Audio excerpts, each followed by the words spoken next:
स्वागत है आपका दी हिस्ट्री काउंसिल में, जहां इतिहास की दीवारें सिर्फ कहानियां नहीं सुनाती बल्कि आपको ले जाती हैं उन समयों में जहां वीरों ने अपनी ताकत दिखाई और संस्कृतियों ने अपना जादू बिखेरा। आज हम खोलेंगे इतिहास का एक और पन्ना और जानेंगे समुद्रगुप्त द इंडियन नेपोलियन की अद्भुत कहानी, उसकी विजयों, कला और साम्राज्य के रहस्यों के साथ। तो तैयार हो जाइए, क्योंकि ये सफर होगा ज्ञान, रोमांच और प्रेरणा से भरपूर।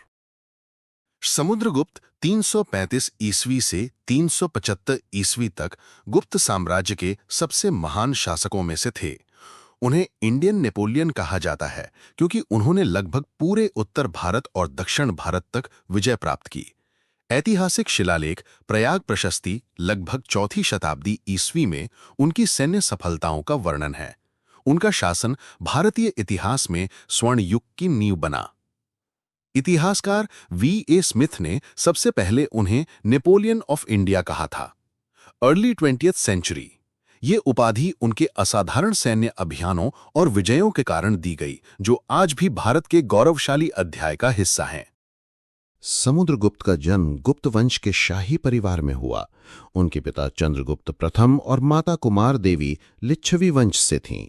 बचपन से ही उनमें वीरता और नेतृत्व के गुण दिखाई देने लगे।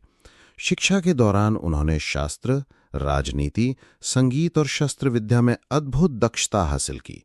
कहा जाता है कि वे न केवल एक महान योद्धा बने बल्कि वीणा वादन में भी निपुण थे। इस संतुलित व्यक्तित्व ने उन्हें आगे चल के जनता का प्रिय शासक और विजयी सम्राट बनाया।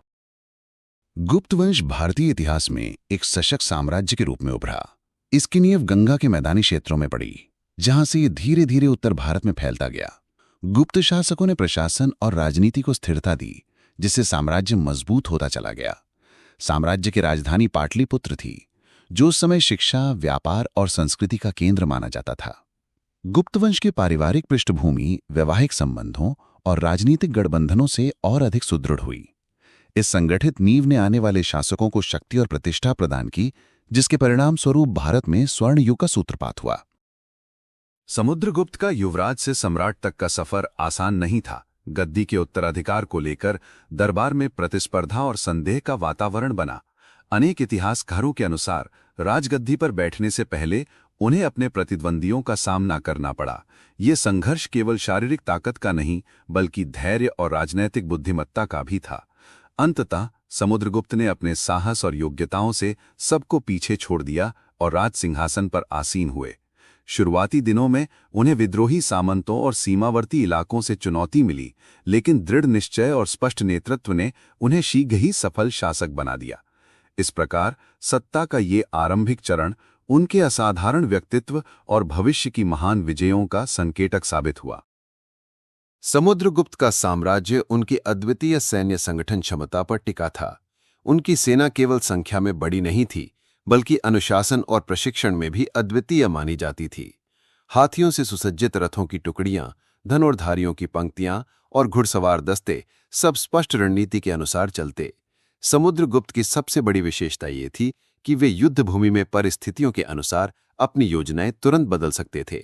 इस लचीलापन ने उन्हें हर परिस्थिति में बढ़त दिलाई। उनके नेतृत्व में सेना केवल ताकत का नहीं, बल्कि बुद्धिमानी और संगठन का प्रतीक बन गई। समुद्रगुप्त के साम्राज्य विस्तार की शुरुआत उत्तर भारत की उपजाऊ और रणनीतिक दृष्टि से महत्वपूर्ण गंगा यमुना की घाटी से हुई। ये क्षेत्र न केवल आर्थिक संपन्नता का केंद्र था, बल्कि सांस्कृतिक और राजनीतिक दृष्टि से भी विशेष महत्व रखता था।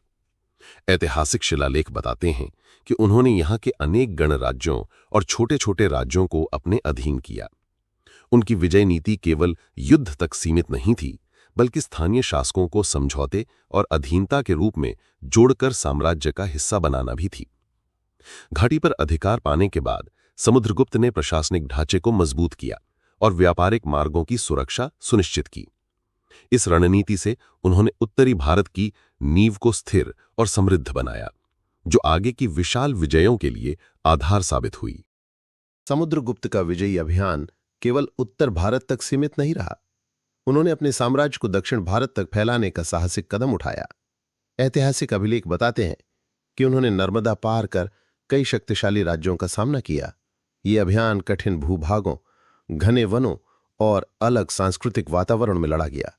समुद्रगुप्त ने यहाँ के शासकों को हराने के बाद उन्हें पूर्णतः नष्ट नहीं किया, बल्कि अधीनता स्वीकार करने और कर देने की शर्त पर स्वतंत्र शासन जारी रखने दिया।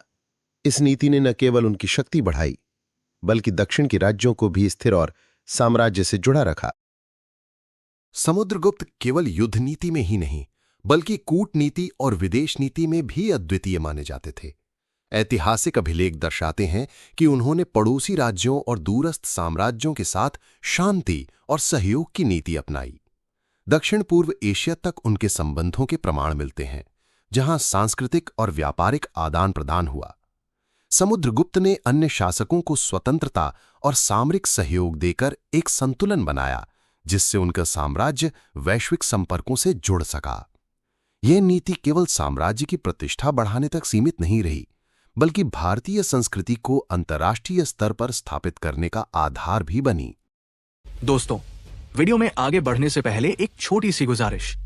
अगर आप इस चैनल पर नए हैं या अब तक आपने सब्सक्राइब नहीं किया है, तो अभी के अभी हमारे चैनल द हिस्ट्री कैसल को सब्सक्राइब कर लीजिए और पास में दिख रही घंटी को भी दबा दीजिए। तो चलिए आगे बढ़ते हैं आज की कहानी की ओर।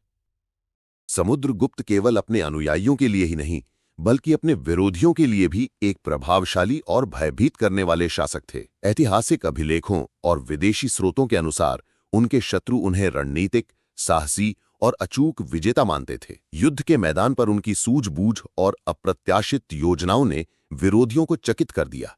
कई छोटे और बड़े राज्य उनकी शक्ति और कूटनीतिक चातुर्य से डरते थे। दुश्मनों ने उन्हें केवल सैनिक बल के रूप में नहीं, बल्कि एक महान व्यक्तित्व और रणनीतिक प्रतिभा के प्रतीक के रूप में देखा, जो हर चुनौती को अपनी बुद्धिमत्ता और साहस से पार कर जाता था।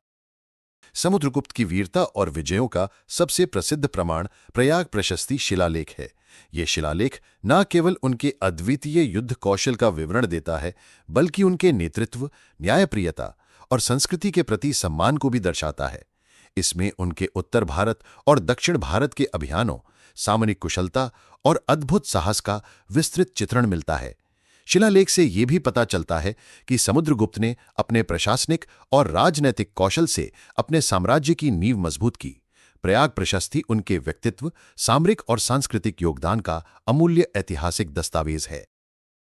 समुद्रगुप्त के सिक्के केवल मुद्रा नहीं, बल्कि उनके साम्राज्य, शक्ति और सांस्कृतिक संदेश का प्रतीक थे।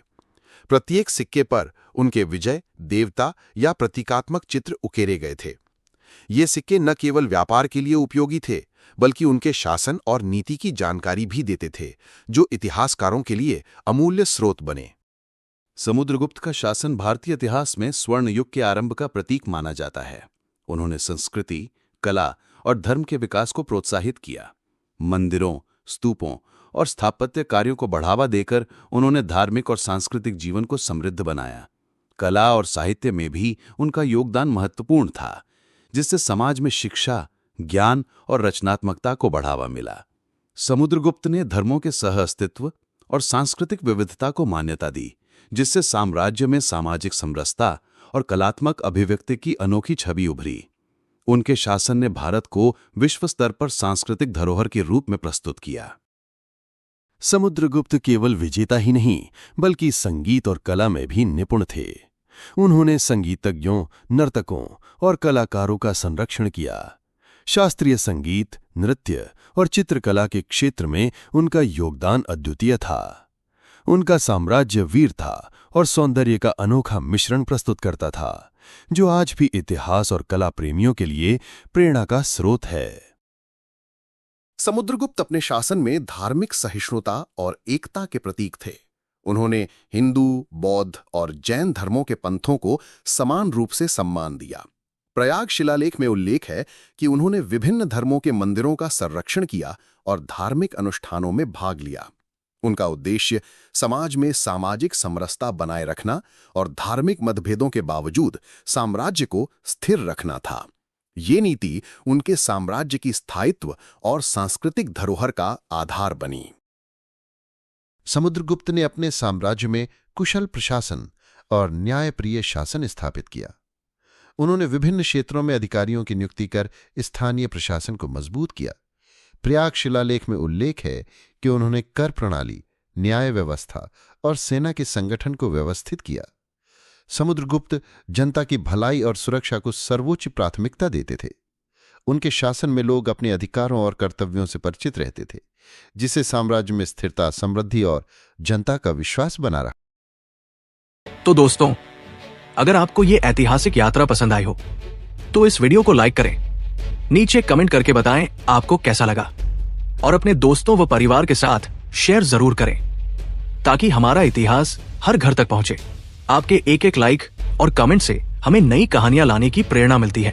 हम फिर मिलेंगे द हिस्ट्री कैसल पर एक और रोचक और प्रेरणादायक किस्से के साथ।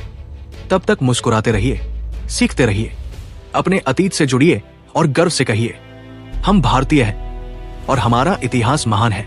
जय हिंद, जय भारत, धन्यवाद।